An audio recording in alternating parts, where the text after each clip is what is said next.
नमस्कार विद्यार्थी मित्रांनो, पी एज्युकेशनच्या या डिजिटल प्लॅटफॉर्मवर मी मधुसूदन पत्की आपल्या सगळ्यांचं मनापासून स्वागत करतोय। विद्यार्थी मित्रांनो, आपण पैशाचं क्रमांक 2चं प्रकरण पाहत आहोत आणि इयत्ता 11वी मधलं पैसा म्हणजे काय, त्याचा इतिहास, पैशाची वेगवेगळी कुठली प्रकार आहेत त्या प्रकारांची माहिती आपण घेतलेली आहे आणि आता पैशाचं नक्की कार्य काय असतं याकडे आपण येणार आहोत। मागचे सगळे व्हिडिओज तुम्ही पाहिले असतील, त्या व्हिडिओमध्ये काही शंका असेल तर आमच्याशी बोलायचं आहे। हे मी कायम सांगतोय, आमच्याशी संवाद साधायचा आहे, तब्येत चांगली ठेवायची आणि भरपूर अभ्यास करायचा आहे। एवढ्या दोनच गोष्टी आपल्याकडे, चांगली तब्येत आणि भरपूर अभ्यास।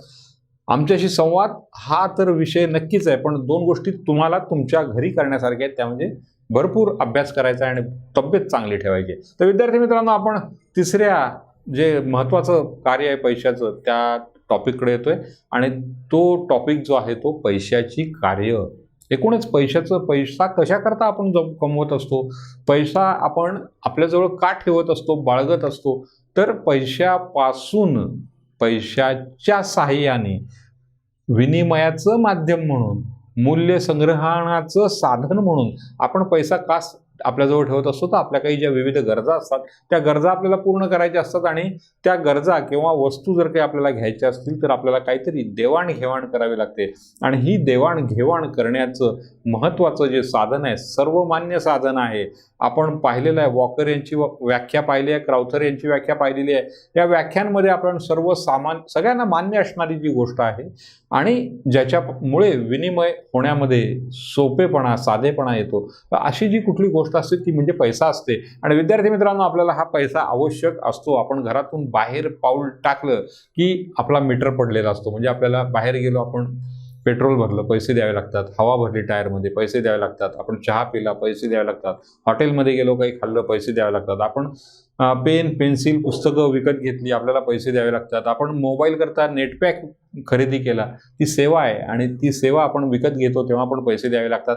अशा असंख्य गोष्टींकरता घरातल्यांनी आपल्याला काही कामं सांगितले, भाजी घेऊन ये, गहू तांदूळ काही असेल ते घेऊन ये, किंवा औषधं घेऊन ये, किंवा अनेक काही गोष्टी, कपडे घ्यायचे असतात आपल्याला, शूज करता पॉलिशची डबी असेल, सॉक्स असतील, काही लेस, अगदी साधी गोष्ट, त्याच्याकरता सुद्धा आपल्याला पैसे हे द्यावे लागतात। भले ते फॉर्म कुठलाही असो, प्रकार कुठलाही असो, रोख पैसे द्या किंवा तुम्ही डिजिटल, ज्याला आपण ई पैसा म्हटलेला आहे, अशा पद्धतीचे पैसे द्या, पैसे हे द्यावेच लागतात। ते सगळ्यांना मान्य असणारी गोष्ट असावी लागते आणि साहजिकच या सगळ्यातून आपल्याला पैसा हा अत्यंत आवश्यक असणारा, आपल्या जीवनामध्ये महत्त्वाचा घटक आहे, हे आपल्याला वारंवार लक्षात येत असतं। विद्यार्थी मित्रांनो, आता आपण पैशाची कार्य काय आहेत ती पाहणार आहोत आणि पैशाची एकूण 3 कार्य आहेत। त्यातलं पहिलं जे कार्य आहे, प्राथमिक कार्य त्याला असं म्हटलेलं आहे। आता प्राथमिक कार्य म्हणजे काय, त्याचबरोबर त्याला एक दुय्यम कार्य असतं आणि अनुषंगिक कार्य असतं। अशी 3 प्रकारची कार्य आपल्याला पैशाची कार्य म्हणून ओळखली जातात, पाहायला मिळतात।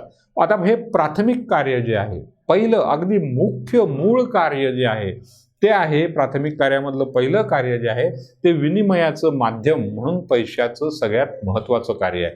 आपल्याला माहिती आहे विनिमयाचं माध्यम म्हणजे काय, पैशाच्या द्वारे आपण खरेदी करतो किंवा विक्री केल्यानंतर आपल्याला त्याचा मोबदला म्हणून आपण पैसे घेत असतो, म्हणजेच विनिमय करत असतो, एक्सचेंज करत असतो। माझ्याकडली सेवा किंवा वस्तू मी तुम्हाला देतो आणि ती तुम्ही घेत असताना तुमच्याकडून त्या मोबदल्यात आपण काहीतरी त्याच्याकडून पैसे घेत असतो। दरवेळा आपण पाहिलं, वस्तू विनिमयापासून अनेक गोष्टी आपण पाहिल्या आणि त्यामध्ये पैसा, या पैशावर येऊन आपण शेवटी थांबलो की वस्तू असेल, पशु असेल, धातू असेल, वेगवेगळे पैशाचे प्रकार आपण अंमलात आणून पाहिले, पण त्यामध्ये सगळ्यात योग्य पद्धतीने करन्सी, चलन, नोटा ज्याला म्हणतो आपण, किंवा पैसा हा महत्त्वाचा ठरत गेला। पैशाचं स्वरूप बदलत गेलं, कार्य तीच होती, देवाणघेवाण, विनिमय हाच महत्त्वाचा धागा त्याच्यामध्ये होता, स्वरूप बदलत घेतलं। त्यामुळे पैशाचं जे प्राथमिक, पहिलं अत्यंत महत्त्वाचं कार्य जे आहे ते आहे विनिमयाचं माध्यम म्हणून पैसा काम करत असतो। तेव्हा विनिमयाचं माध्यम म्हणजे मीडिएटर आहे, तो दोघांच्या मध्ये संवाद साधण्याचं एक काम पैसा करत असतो। एका अर्थाने आर्थिक संवाद त्याला आपण म्हणू शकतो की मी तुझ्याकडली वस्तू त्याला या पैशाच्या मोबदल्यात एक्सचेंज करतायत, देत आहे। त्यामुळे साहजिकच विनिमय करण्याचं काम जे आहे ते पैसा करत असतो। ते हे त्याचं पहिलं, अत्यंत प्राथमिक कार्यातलं पहिलं काम आहे।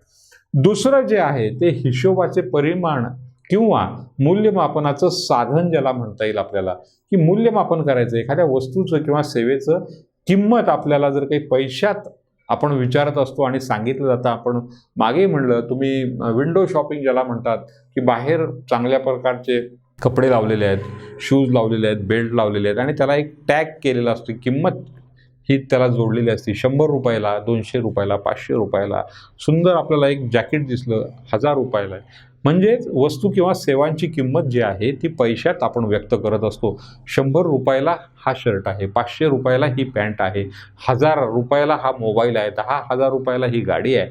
थोडक्यात किंमत आणि त्या किमतीवरून आपण वस्तू आणि सेवांची पैशामध्ये किंमत व्यक्त करत असतो आणि ह्या पैशामध्ये किंमत व्यक्त केल्यानंतर आपल्याला हिशोब करता येतो. हा साधं आपल्याला सगळ्यांना माहिती आहे. खिशामध्ये माझ्या किती पैसे आहेत, हिशोब म्हणजे काय, तर माझ्या खिशामध्ये पैसे आहेत 1000 रुपये आणि मी जेव्हा शॉपिंग करायला जातो तेव्हा असं लक्षात ठेवतो की बाबा 100 रुपयाची एक पॅन्ट घेतली, 50 रुपयाचा शूज घेतला आणि 50 रुपयाचं काहीतरी घेतलं, 200 रुपये माझे झाले, 1000 रुपयातनं 200 रुपये गेले, 800 रुपये माझ्या खिशात शिल्लक राहिलेले आहेत. याचाच अर्थ असा की आपण हिशोबाचं परिमाण म्हणून आपण पैसा वापरत असतो. त्याचबरोबर ते मूल्यमापनाचं साधन पण असतं. म्हणजे इतक्या रुपयाला इतके नग असं आपण जे म्हणतो त्याला आपण मूल्यमापन म्हणत असतो. 100 रुपयाला एक शर्ट आहे असं आपण म्हणतो. म्हणजे 100 रुपयाचं मूल्यमापन जेव्हा आपण एका शर्टासाठी करत असतो किंवा एका शर्टाची किंमत काय ही पैशामध्ये बघत असतो तेव्हा आपण त्याचं मूल्यमापन करत असतो. पैशामुळे वस्तूची किंमत जी आहे त्याची तुलना आपल्याला करता येते. विविध चलनं आहेत, त्या विविध चलनांमध्ये वस्तूचं मूल्य व्यक्त करता येतं. म्हणजे भारतामध्ये समजा रुपया आहे, परदेशात गेलो तर डॉलर असेल, युनायटेड किंगडम म्हणजे इंग्लंडमध्ये गेला तुम्ही पाऊंडमध्ये, जपानमध्ये गेला येनमध्ये, अशा वेगवेगळ्या पद्धतीने तुम्हाला तिथले पैसे द्यावे लागतात. पैसे रुपया असो, येन असो, डॉलर असो किंवा कुठलाही पैसा असो, पण या सगळ्या पैशांच्या माध्यमातून आपल्याला मूल्यमापनाचं साधन किंवा हिशोबाचं परिमाण आपल्याला लक्षात येत असतं. त्याचबरोबर आपलं उत्पन्न किती आहे हे आपण पैशात सांगतो, खर्च किती केला हे पैशात सांगतो, मालमत्ता किती आहे 1000 कोटी रुपये, अंबानींची मालमत्ता इतके अमुक 1000 कोटी रुपयांची आहे. म्हणजे त्याची मालमत्ता कोटी रुपयांची, ह्याच्यामध्ये पैशाचा अंतर्भाव होतो. माझं देणं असतं, व मला कर्ज आहे 1,00,000 रुपये माझ्यावर कर्ज आहे, माझं देणं आहे ते आणि ते 1,00,000 रुपये ती किंमत आपण सांगत असतो. किंवा मला येणं आहे म्हणजे 1,00,000 रुपये मला यायचे आहेत. तर हे सगळे आपण पैशाच्या स्वरूपामध्ये व्यक्त करत असतो आणि हे दुसरं त्याचं अत्यंत महत्त्वाचं असं काम आहे, पैशाचं कार्य आहे असं आपण म्हणत असतो. त्यामुळे पैशाचं पहिलं जे काम आहे ते ज्याला आपण प्राथमिक कार्य म्हणलं त्याच्यामध्ये पहिलं होतं ते विनिमयाचं माध्यम म्हणून काम करतो. त्याचबरोबर दुसरं जे त्याचं काम होतं ते मूल्यमापनाचं साधन किंवा हिशोबाचं परिमाण काय आहे ते परिमाण शोधण्यासाठी आपण काम करत असतो. आता आपण वळणार आहोत आपल्या विद्यार्थी मित्रांनो तिसरं पण खरं तर दुय्यम जे कार्य आहे त्यातला पहिला भाग आपण पाहणार आहोत. म्हणजे पहिला जो भाग होता प्राथमिक जी कार्य आहेत ती 2 कार्य आपण पाहिली. आता दुसरा जो भाग आहे म्हणजे एकूणच दुय्यम कार्यामधला पहिला जो भाग आहे तो विलंबित देणी देण्याचं साधन म्हणून पैशाचा उपयोग केला जातो. आपण पहिल्यांदा बघितलं की मूल्यमापनाचं आपण हे साधन आहे असं बघितलं किंवा मूल्यमापन हे त्याचं महत्त्वाचं कार्य बघितलं. दुसरं कार्य जे बघितलं ते विनिमयाचं माध्यम, विनिमय आपण करतो त्याचं माध्यम ही प्राथमिक कार्य झाली त्याची 2. तिसरं किंवा विलंबित देणी देण्याचं साधन हे जे आहे ते दुय्यम कार्यामधलं पहिलं साधन, पहिला भाग आहे त्याचा. त्यामुळे आपण प्राथमिक कार्य बघितली त्याचे 2 भाग बघितले. आता दुय्यम कार्य आपण बघतोय आणि त्यातला महत्त्वाचा जो मुद्दा आहे तो विलंबित देणी देण्याचं साधन. मी जसं मगाशी म्हटलं की देवाणघेवाण वगैरे हे सगळं करण्याकरता पैसा हा विषय आपण लावत असतो. इथे पण विलंबित देणी देण्याचं जे साधन आहे वस्तू विनिमय व्यवस्थेमध्ये कर्ज घेणं सोपं होतं पण ती परतफेड होऊ शकत होती का?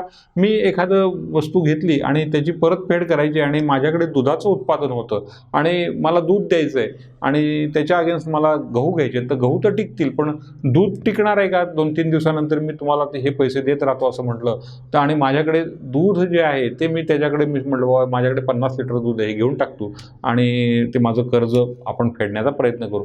तर तो 50 लिटर दूध घेऊन त्याची व्यवस्था करणं ते परतफेड म्हणून घेणं खूप अवघड होतं. त्यामुळे विलंबित देणी देण्याचं जे साधन आहे ते साधन जर काही कर्ज घेतलं असेल आणि ते दीर्घकालीन असेल तर त्याची परतफेड जर काही करायची वेळ आली, धान्याच्या स्वरूपात असेल, आपण बघितलं तर पशु पैशाच्या स्वरूपात असेल, तर ती कर्ज जी होती ती परतफेड करणं अवघड होतं. भविष्यकाळामधले पैसे देणं, भविष्यकाळामधली कर्जासाठी हप्ते लावून घेणं ही विलंबित देणी आहेत आणि ती देणी वस्तू किंवा नाशवंत पदार्थ असतील त्याच्या माध्यमातून अवघड होत होती.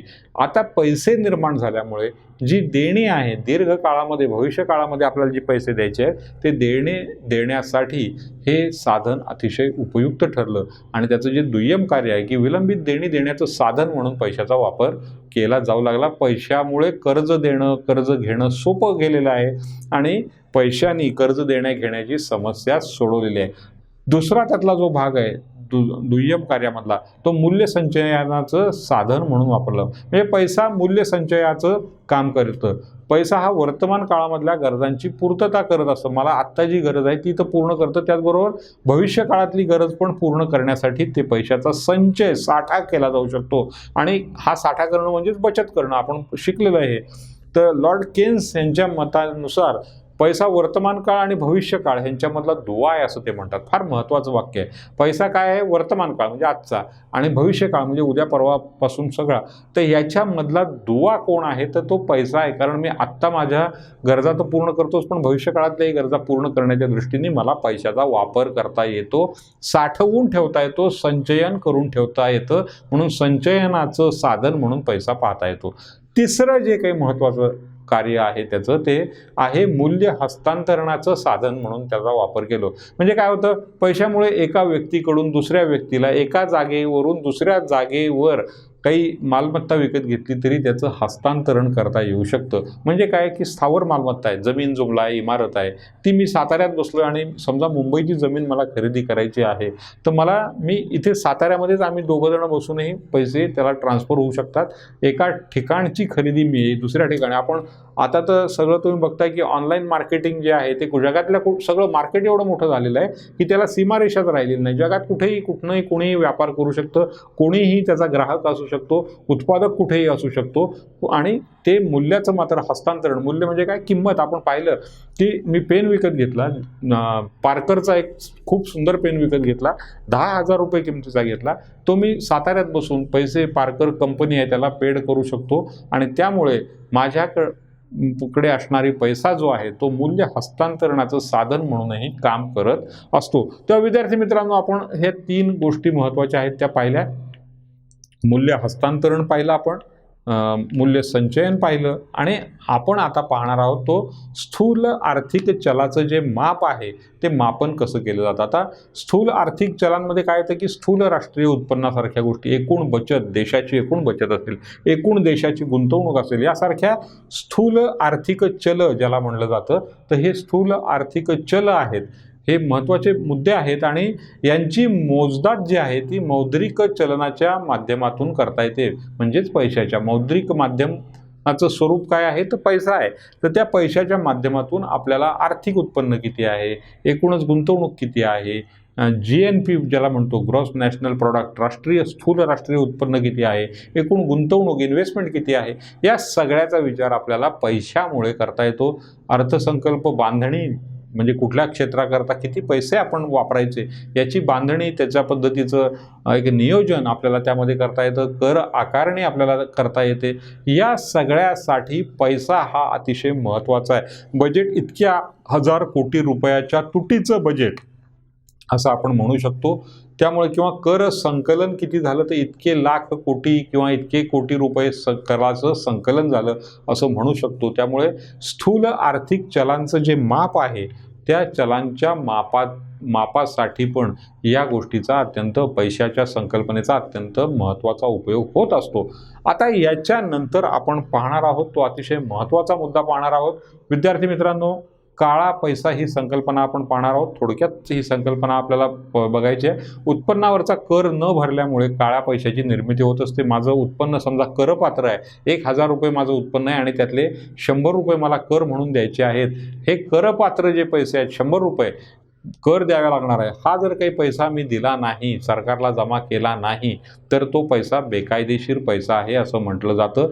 कराची मी चुकवेगिरी केली असं म्हटलं जातं. बेकायदेशीर आहे, कर चुकवणं हे बेकायदेशीर आहे आणि अशा पद्धतीने मी पैसा जो जमा करतो त्याला काळा पैसा असं म्हणतात.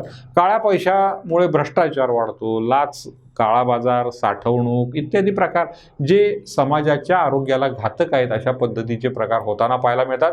काळ्या पैशामुळे बेकायदेशीर घडामोडी ज्या आहेत त्याला चालना मिळते. माझं एखादं पाप लपवण्या, चुकीचं कृत्य लपवण्याकरता मी अशा पद्धतीच्या बेकायदेशीर पैशाचा वापर करत जातो आणि त्यामुळे काळा पैसा ही संकल्पना समोर येताना दिसते. काळा पैशामुळे आर्थिक, राजकीय, सामाजिक अस्थिरता पण निर्माण होते असं आपण पाहतो. अनेक निवडणुकींच्या जाहीरनाम्यांचे विषय हे काय असतात की काळा पैसा आम्ही हटवू. त्यामुळे काळा पैसा हा राजकीय आणि सामाजिक तसंच आर्थिक तर महत्त्वाचा मुद्दा आहे. या तिन्ही घटकांवर मोठ्या प्रमाणात परिणाम करत असतो, नैतिकतेवर परिणाम करत असतो. काळ्या पैशावर नियंत्रण आणणाऱ्या विविध साधनांमध्ये विमुद्रीकरण हे एक महत्त्वाचं साधन आहे. डिमॉनिटायझेशन जे आपण पाहिलं आणि पंतप्रधान नरेंद्र मोदी यांनी डिमॉनिटायझेशन केलेलं होतं की आहे अस्तित्वात ती मुद्रा किंवा ते चलनच रद्द करून टाकायचं आणि नवीन चलन तेवढ्याच किमतीचं परत वापरात आणायचं, त्याला डिमॉनिटायझेशन असं म्हटलं जातं. तो एक प्रकार आहे काळा पैसा संपवण्याच्या दृष्टीने. अर्थात मॉरॅलिटी म्हणजे नैतिकता हा दुसरा प्रकार असतो. आपले कर नीट भरले पाहिजेत करदात्यांनी, त्याचबरोबर करदात्यांनी कर भरत असताना आपलं उत्पन्न लपवून ठेवता कामा नये वगैरे अशा पद्धतीच्या नैतिक मार्गांचा अवलंब केला तर नक्कीच आपल्याला या गोष्टी पाहता येतील चांगल्या पद्धतीने आणि काळा पैसा निर्माण होणार नाही. मात्र काळा पैसा संपवूनच टाकायचा आहे वन स्ट्रोक, तर अशा पद्धतीचं विमुद्रीकरण किंवा डिमॉनिटायझेशन ज्याला म्हणतो आपण ते केलं जातं. जागतिक स्तरावर अनेक राष्ट्रांनी या पद्धतीचा अवलंब केलेला आपल्याला पाहायला मिळतो. भारत हे एक त्याचं महत्त्वाचं उदाहरण आहे. त्यामुळे विद्यार्थी मित्रांनो, आपण काळा पैसा ही संकल्पना आपण थोडक्यात पाहिलेली आहे. त्यामुळे आपल्याला काही गोष्टी ज्या आपण पाहिलेल्या आहेत की कशा पद्धतीने या सगळ्या पैशाच्या एकूणच कार्यक्रम कसा होत असतो, पैशाच्या वापराचा मुद्दा कसा येतो आणि त्याच्याकरता आपण असं म्हणलं होतं की पैशाची जी प्राथमिक कार्य आहेत त्या प्राथमिक कार्यामध्ये विनिमयाचं माध्यम आहे, मूल्यमापनाचं साधन आहे. त्याचबरोबर दुसरा जो मुद्दा आपण पाहिला होता की पैशाचं जे दुय्यम कार्य आहे त्याच्यामध्ये विलंबित देणी देण्याचं हे साधन आहे, मूल्य संचयनाचं साधन आहे, मूल्य हस्तांतरणाचं साधन आहे असं आपण म्हटलं होतं.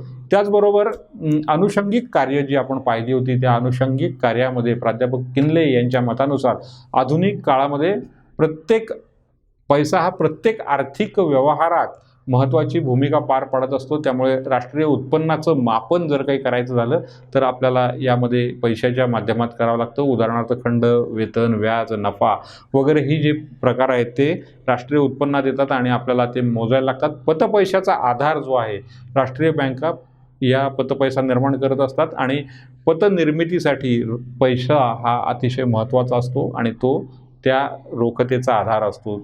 त्याचबरोबर संपत्तीचं रोखतेत रूपांतर करायचं असेल तर आपण ते करू शकतो. म्हणजेच काय, मालमत्तेमध्ये रूपांतर करता येतं. पैसा ही तरल लिक्विडिटी असणारी संपत्ती आहे आणि कोणतीही मालमत्ता ही पैशात रूपांतरित करता येते. म्हणजे माझ्याकडे सोनं आहे ते मी विकून शकतो आणि पैसे त्याच्या नोटा घेऊ शकतो. त्यामुळे ती तरल अशा पद्धतीची आपण पाहिलं की महत्त्वाचा भाग तो आहे, तरलता आहे त्यामध्ये आणि स्थूल आर्थिक चलांचं मापन त्यामध्ये होत असतं हे पण आपण पाहिलं. म्हणजे बचत असेल, एकूण गुंतवणूक असेल, या सगळ्या अनुषंगिक कार्यामध्ये ही 4 भाग येतात. तेव्हा विद्यार्थी मित्रांनो, पैशाचं एकूणच आपण स्वरूप, त्याची व्याप्ती, त्याची व्याख्या, त्याचे कार्य ही सगळी पाहिलेली आहेत आणि काळा पैसा म्हणजे काय हे पण पाहिलेलं आहे. तेव्हा विद्यार्थी मित्रांनो, इथं मी थांबणार आहे. मात्र आपण पुढचा धडा आपण पुढच्या सेशनमध्ये, पुढच्या व्हिडिओमध्ये सुरू करणार आहोत आणि हा सुरू करत असताना आपण पाहतो आहोत की जो पाठ आपण जो आत्तापर्यंत पाहिला त्याच्यावर काही शंका असतील तर आमच्याशी तुम्ही चर्चा करायची आहे, बोलायचं आहे आणि नंतर आपण बोलत राहिल्यानंतर तुमच्या शंका सगळ्या संपलेल्या असतील. तेव्हा मी इथे थांबतो. मात्र पुन्हा पुढच्या संवादासाठी आमचे फोन नंबर्स, मोबाईल नंबर्स, त्याचबरोबर ईमेल ID, आमचं ॲप, ह्या सगळ्याचा वापर तुम्ही करू शकताय. आपण त्याचा वापर करून पुन्हा संवाद साधत राहू. धन्यवाद.